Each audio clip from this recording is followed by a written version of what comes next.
This time in the microscopist pocket from Georgia Electron Microscopy, I'm going to show you all how you can make a recipe in the Leica coder and then save it so that every time that you come and use it, you can just go ahead and load in your samples and use your predetermined recipe so that your coatings are nice and consistent for every imaging time that you have here at Georgia Electron Microscopy.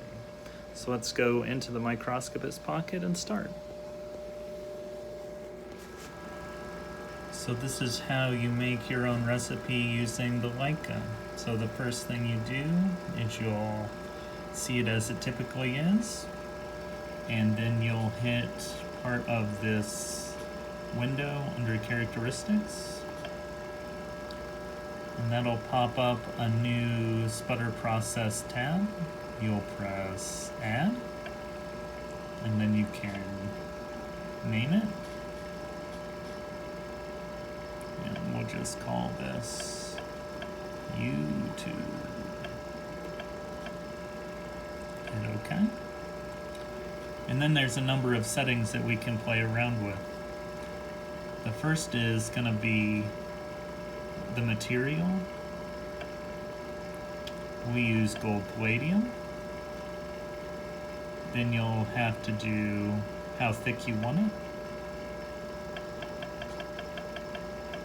We're going to go with 5. You can either frantically press the plus sign or hold it down.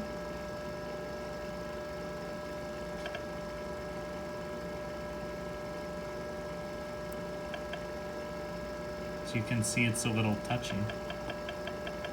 So we'll just frantically touch it. And you're going to want to make sure that the quartz balance usage is checked. And then you'll press save. Then you'll go to stage. And then you'll see a number of options. One is working distance. So that's the distance from the stage to the source. The tilt. So right now it's flat, but you can angle it towards the head, and that angle is 23 degrees.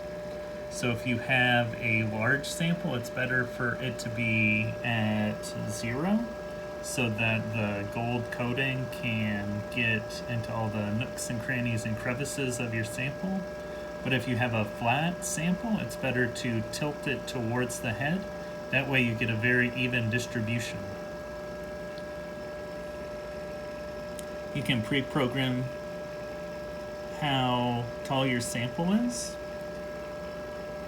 And you can also say how fast you want it to rotate. So typically we do 3, so that's not too fast or too slow. In this case, I will set the tilt to 23, and we'll keep all the rest. And we'll just run a quick test.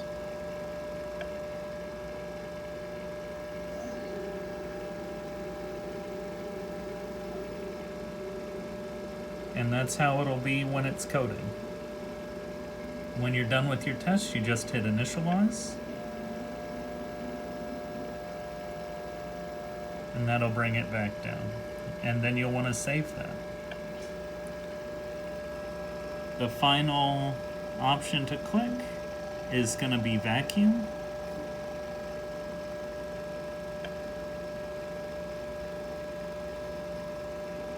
In which case I typically just repeat whatever the factory standard is. For us, that means the base vacuum needs to go up to 6.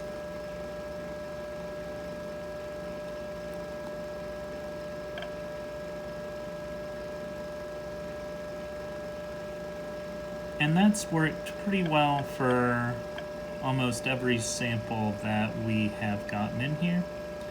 It's also good to have a number of purge cycles. So what that's doing is backfilling our chamber with nitrogen and then backing it out and then replacing it with nitrogen again and backing it out for however many times we want it to be. That makes it so that we get a much higher quality film. We will then save that. And then we can already go ahead and use it. So press back, hit YouTube, and then we would just hit start if we wanted to coat something. But I don't have any samples in there, so we'll have to wait for another day.